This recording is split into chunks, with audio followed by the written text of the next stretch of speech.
The January 6th Select Committee now facing new problems. In addition to having to live with themselves, they also have to convince Americans to care about their work because nobody does. Even though they've been beating this issue into the ground for, 18 months, coming up soon. We see here, Washington Post is acknowledging this now, saying the January 6th Committee faces a thorny challenge. Oh, thorny. Persuading the public to care. Oh, isn't that just the worst?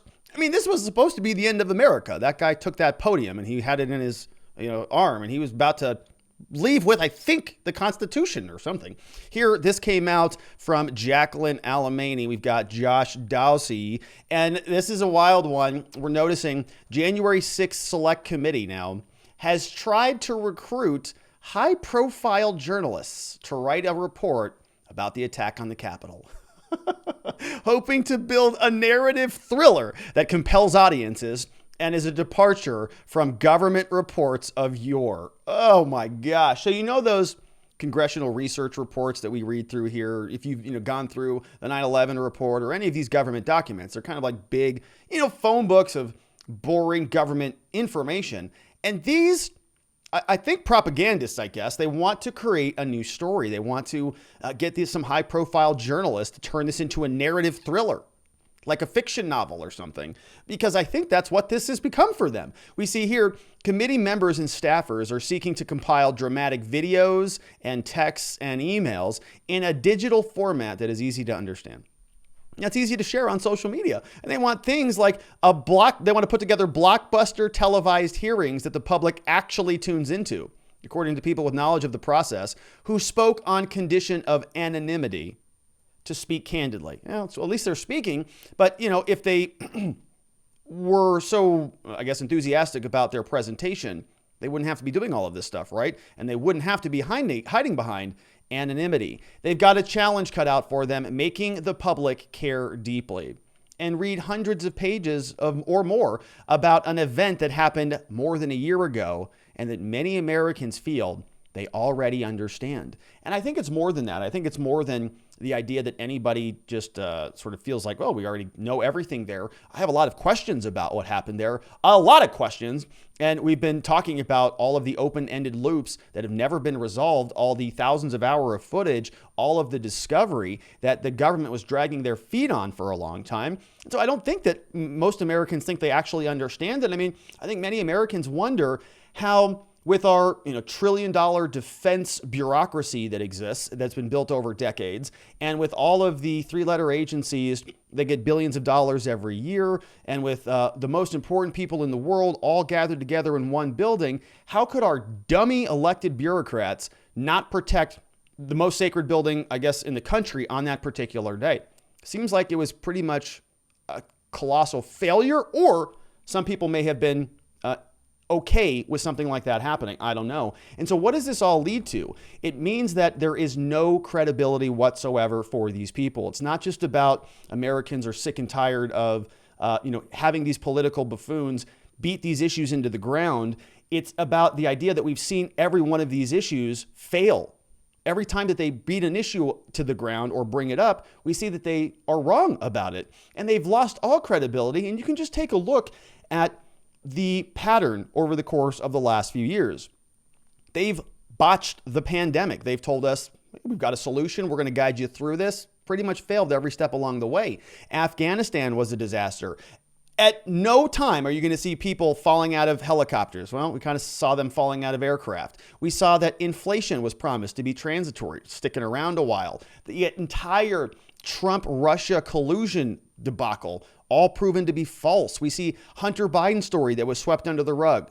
True. New York Times just confirmed it. The entire background on Russia, Ukraine, a lot of questions, continuing censorship over this, and everything has been one problem after another, telling us what's going to be the solution, how this is all going to unfold, and then failing every step of the way. So why would January 6th be any different? Why would we suddenly take a look at this and say, you've been so wrong about everything else. Why suddenly would you be right here? Failure, success? I'm not sure about that. The article continues, the committee staffers have interviewed writers to assist with the Herculean task of quickly turning hundreds of thousands of pages of depots, records, and other evidence into narratives, according to people familiar with the conversation. Okay, do you see what this means? They're taking evidence, they're taking factual data, and they're saying, we got to just craft this into a narrative. We got to turn this into a story. Okay, so you could take somebody else on the other side of this, right? Donald Trump's team, if they were running this fake select committee, could take the same facts and create a different narrative, a different accessible narrative than the one they're creating. According to people familiar with the conversations, staffers have asked those writers about their deadline experience, thoughts about how the report should be structured, how they would manage strong personalities, pushing their piece around to get their piece of the pie included, you know, people who want to come in there and say, well, I was a hero on that day and whatever. How do you deal with those morons trying to insert themselves into this debacle? Here they say this is according to people familiar with the interviews. Now, it's unclear whether the committee is going to succeed in bringing on high-profile journalists, or if the committee has finalized a choice to author the report. But the committee's leaders are keenly aware of the difficulty in breaking through to hard-to-reach audiences. Do you see this performance these people are doing? We were making fun of them this whole time for being so performative, crying out there, and all just whining all over the place, all with the fake tears and baloney. They're trying to make their debut. Hard to reach audiences, according to staffers and members involved in the process. It's all just a big farce. We do not want a bureaucrat to write this report, but rather a historian or a journalist or, someone who writes and can tell a story in a compelling way so that people can actually understand what happened. This, according to this knucklehead, this guy, Rep. Stephanie Murphy from Florida. Oh, so that's not him. That's Jamie Raskin. Stephanie Murphy's another knucklehead who's not on this slide, but my goodness. Write a compelling story. So they don't need a historian or a journalist. They need a fiction or a novelist. Jamie Raskin, here is Jamie Raskin, says, quote, was most interested in that. How do we make the report tell a story? How do we do that? How do you take different pieces of a story that are produced by a very large group of people and make it sing? How do you make it sing? And I think that's very much what they would like to do, said Gorlick of her discussion with the committee. Gorlick was somebody who wrote the 9/11 report or was involved in that. And so they asked her, what was it like talking with Raskin? And she says, this guy wants to just make it sing. Two people with knowledge of the report say the committee wants to include gripping testimony in quotes, along with starring roles for key players leading up to the events. We've got this guy, Peter Aguilar, who's been steeping himself in reports issued by the congressional investigations throughout history. What does that even mean? It says here, he told the Washington Post that he wants to be sure that the committee report is not written in the Congressional Research Service style. Now, why? We've read many Congressional Research Service reports here. They're quite interesting, actually. They're pretty well written. They give you a breakdown. They talk about the law. I like referring to them. Why can't he write it that way? Well, here's why. He says, representing people of color and young people, I'm acutely aware of how they will process this work. So I don't know what that means, but I think that means that he thinks that they don't want to or can't read Congressional Research Service reports, making sure it isn't written in that style. So I don't know what he wants to do about that. I don't know what that means, but it's too dangerous to speculate, so I'm not going to do that. Here, it says the GOP's campaign to discredit the committee work has found some success.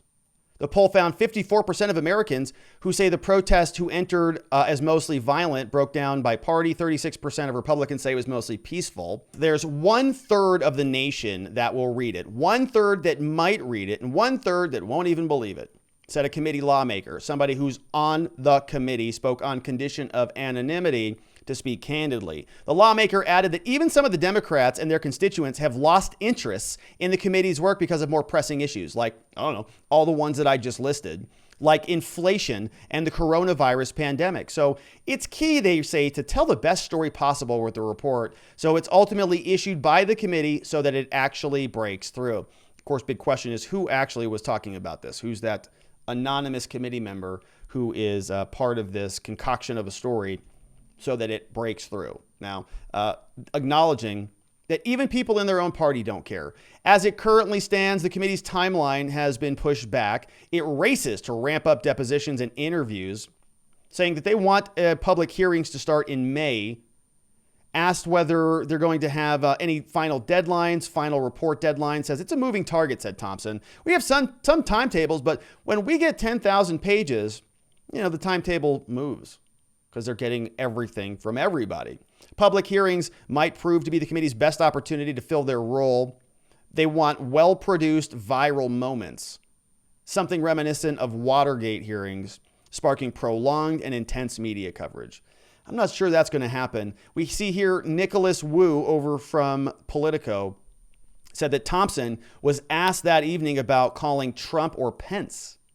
Said we're still discussing that. Now that might bring some eyeballs. If they bring Trump in or Pence in, maybe it'll be something consequential where there is a lot of media coverage and eyeballs, because that's what happens when you bring in Trump and Pence. But otherwise, I think most Americans have sort of seen what this is.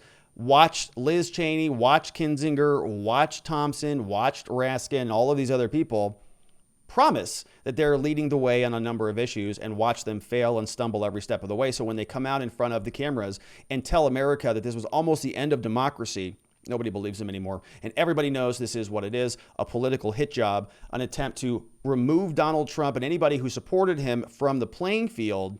And I think a lot of people are realizing now that team did a better job managing things. What do you think? Let me know down in the comments below. I would love it if you subscribed and shared this video with a friend or family member so that they joined us as we continue to talk through these issues. And I look forward to seeing you on the next one.